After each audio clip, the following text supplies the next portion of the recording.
this is my campsite for last night. Really happy with it. Was going to go on to Ennerdale water, but I realised that once you go past this little village, there's nothing, no shops, no villages, no anything for pretty much the whole day until the evening. So I thought I'd stay here and just get something to eat. So it's a semi-wild camp, but it's actually next to a pub. So that worked really well because I was able to get some food last night, and they're going to make me breakfast this morning, which will be the only meal I'll have then until tonight. So yeah, I was happy. Last night it was really sunny and quite clear, didn't rain, but I woke up to quite a bit of rain this morning, although most of it looks like it's passed. But there are some dark clouds coming, so we'll see what happens. I'm obviously going to head up into the fells and up into the clouds, as it were, so it's going to be probably, I would guess, a bit of a mixed day weather-wise. But yeah, so far so good. So I walked up through the valley from Ennerdale, across Ennerdale water. Now heading up the mountains to through Hollister Pass and down into Borrowdale. So about 2/3 of the way, but the last third is the tougher part of it. So this is Ennerdale water. Got up this morning, it was raining, and I met a gentleman who was camping who was struggling to navigate yesterday and got a little bit nervous. So he asked if he could walk with me, so he's just up ahead.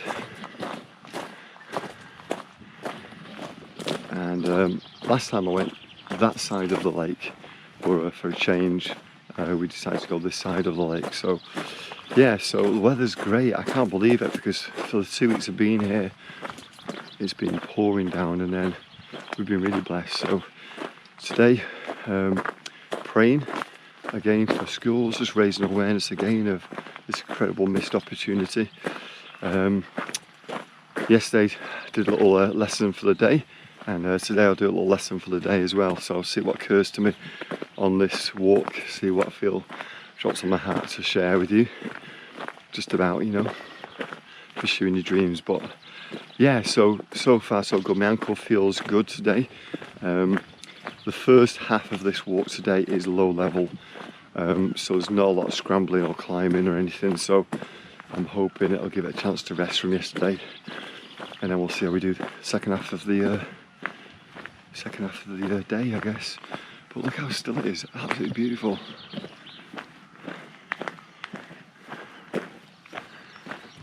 So just descending now into the village for the end of the day. Probably about 15-16 miles today. Just came over the fells. I don't know if you can see the mountains behind me. It's been a long day, and it's been an interesting day of choices. Partly because the trail that you're supposed to walk has been closed, so we've had to do some, you know, navigation to get around it, due to kind of some forestry work. But mainly because of my ankle. I've probably, out of those 16 miles, I think I've limped about 8 of them, in quite a lot of pain. And so I spent a little bit of the time trying to figure out, am I going to make this walk or not?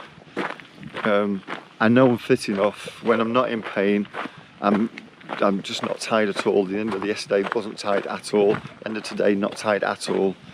But my ankle hurts so much. So, trying to figure out what to do. Now, a guy gave me some painkillers, which bizarrely I didn't think about bringing, and they helped, but they made me feel really sick because they were very strong and I had more than I was supposed to have. So, going up the last mountain, I was feeling quite nauseous, but it was better than the pain, and the pain has subsided. So I'm also I've got a feeling that I've been trying to figure out what's happening with my ankle. I've got a feeling it's not the strain anymore. I feel like the strain isn't too bad. I think it's the rubbing of my ankle on the swollen tendons that's really hurting so much.